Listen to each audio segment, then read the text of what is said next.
हृदय परिवर्तन। प्राचीन समय में किसी गहन वन में एक बहेलिया रहा करता था। व्याकुल में उसका जन्म हुआ था। जन्म से ही वो क्रूर और हिंसक था। पशु पक्षी कीट पतंग सभी की वो नृशंसता पूर्वक हत्या कर दिया करता था। उसकी इस क्रूरता के कारण उसके सगे संबंधियों ने भी उसे त्याग दिया था। वो अपनी स्त्री के साथ वन में रहा करता था। एक दिन वो आखेट की खोज में गहन वन में भटक रहा था कि दिन ढलने लगा, पर उसे कोई शिकार नहीं मिल पाया। थोड़ी देर में आकाश काले काले मेघों से घिर गया और वन में अंधकार छा गया। बिजली चमकने लगी, मेघ गर्जन करने लगे और मूसलाधार वर्षा होने लगी। वर्षा इतनी भयंकर थी मानो प्रलय वृष्टि हो। थोड़ी ही देर में सारा वन प्रांत जल प्लावित हो गया। वर्षा की तीव्रता से कितने ही छोटे छोटे पक्षी मरकर वृक्षों से गिर गए। बड़े बड़े हिंसक पशु वर्षा और शीत से व्याकुल होकर इधर उधर भटकने लगे। व्याध भी शीत और क्षुधा से पीड़ित हो व्याकुल हो गया। कुछ देर पश्चात वर्षा रुक गई, आकाश साफ हो गया, किंतु तब रात अधिक हो चुकी थी। व्याध को अपने घर का मार्ग नहीं सूझ रहा था। घोर वर्षा के कारण रास्ते पानी में डूब गए थे। निराश होकर उसने वन में ही किसी वृक्ष की छाया में रात्रि काटने का निश्चय किया। वो एक घने वृक्ष की ओर बढ़ ही रहा था कि उसे जल में किसी वस्तु के गिरने की आवाज सुनाई पड़ी। उसने हाथों से टटोलकर देखा कि एक अर्धमृत पक्षी फड़फड़ा रहा है। उसने उसे पकड़कर अपने पिंजरे में बंद कर लिया। हाय रे हिंसा! स्वयं इतने कष्ट में होने पर भी उसे उस पक्षी पर दया नहीं आई। उसके हृदय में करुणा न जागी। हिंसा ने उसके हृदय को पत्थर बना दिया था। समीप ही एक विशाल घना वृक्ष था। वृक्ष के नीचे की भूमि कुछ ऊंची थी, अतः वहां पानी नहीं जमा हो पाया था। व्याध ने वहीं विश्राम करने का निश्चय किया। उसने धनुष, बाण, तरकश और पिंजरा आदि वृक्ष के नीचे रख दिया और स्वयं कुछ पत्ते बिछाकर एक शिलाखंड पर सिर रखकर सोने का उपक्रम करने लगा। किंतु शीत और क्षुधा से पीड़ित होने के कारण उसे नींद न आई। उसी वृक्ष की एक डाल पर कबूतर का एक घोंसला था। उसमें बैठा कबूतर बड़े ही करुण स्वर में विलाप कर रहा था। उसकी पत्नी आज प्रातःकाल से चारा चुगने गई थी और अभी तक वो लौट कर नहीं आई थी। अनिष्ट की आशंका से उसका हृदय फटा जा रहा था। आज की प्रलयंकारी वर्षा में उस पर कोई विपत्ति तो नहीं आ गई, वो कुशल से तो होगी। इन्हीं चिंताओं में उसे अपने विगत जीवन के मधुर क्षणों का स्मरण होने लगा और विलाप करता हुआ वो कहने लगा, अहो मेरी प्रिया मुझे कितना चाहती थी। मुझे भोजन कराए बिना वो स्वयं नहीं खाती थी। मेरी प्रसन्नता में वो कितनी प्रसन्न होती थी। मुझे उदास देखकर वो दुख के सागर में डूब जाती थी। बहेलिये के पिंजरे में बंद वो चिड़िया इसी कबूतर की जीवन सहचरी थी। अपने पति के मुंह से अपने प्रति इतने स्नेह युक्त वचन सुनकर कबूतरी का हृदय गदगद हो गया। तभी उसकी दृष्टि पास ही लेटे बहेलिये पर पड़ा। उसका हृदय करुणा से भर गया और वो सोचने लगी, अहो इस व्याध की पत्नी भी मेरे पति की भांति चिंतातुर और दुखी होगी। उसका मन भी अपने पति के अनिष्ट आशंका से व्याकुल हो रहा होगा। वो कितनी दुखी होगी। तभी उसे स्मरण हुआ कि वो व्याध तो उसी वृक्ष के नीचे सोया है जहां की उसका घोंसला है, अतः व्याध उसका अतिथि है। उसे अवश्य ही अपने अतिथि का सत्कार करना चाहिए, क्योंकि अतिथि सत्कार गृहस्थ का प्रथम धर्म है। किंतु वो बेचारी तो पिंजरे में बंद है। वो अपने अतिथि का स्वागत कैसे करे? इधर घर आए अतिथि का स्वागत न करना भी अधर्म है। उसने प्रेम पूर्वक करुण स्वर में अपने पति को पुकारा। कबूतर को अपनी प्राण प्रिया की आवाज सुनकर बड़ा आश्चर्य हुआ। प्रिय तुम कहाँ हो? कहता हुआ वो तुरंत पेड़ के नीचे उतर आया। नीचे अपनी पत्नी को पिंजरे में बंद देखकर वो व्याकुल होकर रोने लगा। किंतु कबूतरी ने उसे सांत्वना दी और कहा, प्राणनाथ मुझे बंदी बनाने वाला यह व्याध आज अतिथि के रूप में हमारे घर आया है, अतः हमारा धर्म है कि हम अतिथि देव की सेवा करें। गृहस्थ का यह सबसे बड़ा कर्तव्य है। अपनी पत्नी की धर्मपरायणता और कर्तव्य निष्ठा देखकर कबूतर प्रसन्न हुआ।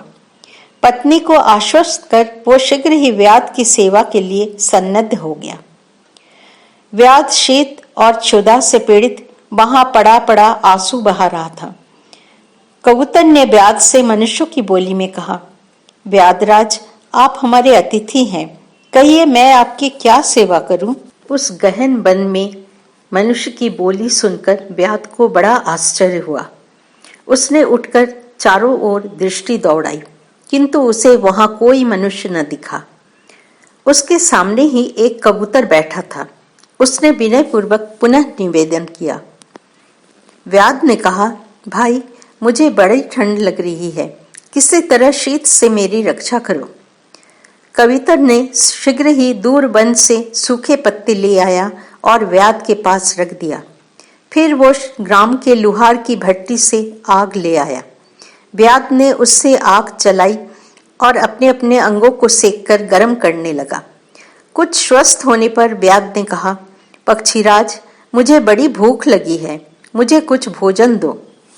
व्याध की बात सुनकर कबूतर को बड़ा दुख हुआ।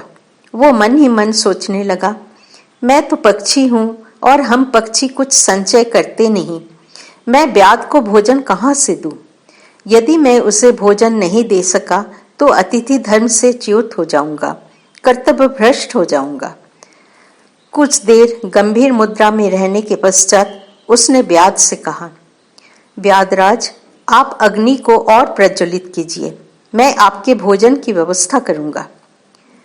व्याध ने अग्नि को और प्रज्वलित किया। प्रज्वलित अग्नि को देखकर कबूतर ने अग्निदेव को प्रणाम किया।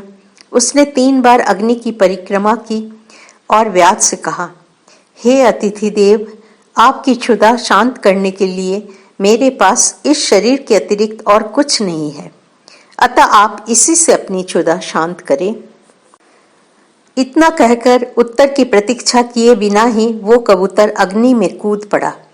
यह दृश्य देखकर और कपूत की बात सुनकर व्याध स्तब्ध रह गया। उसका क्रूर हृदय विचलित हो उठा। वो सोचने लगा, अहो, एक पक्षी होकर भी उसने कितना महान त्याग किया है। मेरी क्षुधा शांत करने के लिए उसने अपने आप का बलिदान कर दिया, और एक मैं हूं, अधम और नीच, अपनी क्षुधा शांत करने के लिए वर्षों से अनेक प्राणियों की हत्या करता आ रहा हूं। मैं कितना पापी हूं। इस क्षणभंगुर जीवन की रक्षा के लिए मैं यह कैसा घोर दुष्कर्म कर रहा हूं। यह सोचकर उसका हृदय व्याकुल हो उठा। तभी उसकी दृष्टि अपने उस पिंजरे पर पड़ी जिसमें उसने कबूतरी को बंद कर रखा था। आत्मग्लानि से उसका पशुत्व मर गया और मानवता जाग उठी। उसने तुरंत ही उस पक्षी को पिंजरे से मुक्त कर दिया। मुक्त होते ही कबूतरी ने भी अग्नि की परिक्रमा की और व्याध से कहा, व्याधराज, आपकी क्षुधा शांत करने के लिए जिस महाभाग कपोत ने अपना बलिदान कर दिया, वे मेरे पतिदेव थे।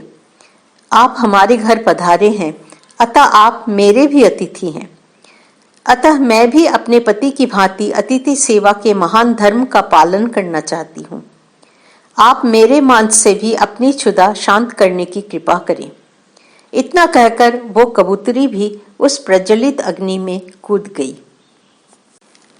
यह हृदय विदारक दृश्य देखकर व्याध का क्रूर हृदय विदीर्ण हो गया। अतिथि के रूप में आए शत्रु के लिए भी कबूतरी का आत्म बलिदान करना देखकर व्याध का हृदय दुख और पश्चाताप की अग्नि से जलने लगा। अपने क्रूर कर्मों के कारण उसे अपने प्रति भयंकर घृणा होने लगी।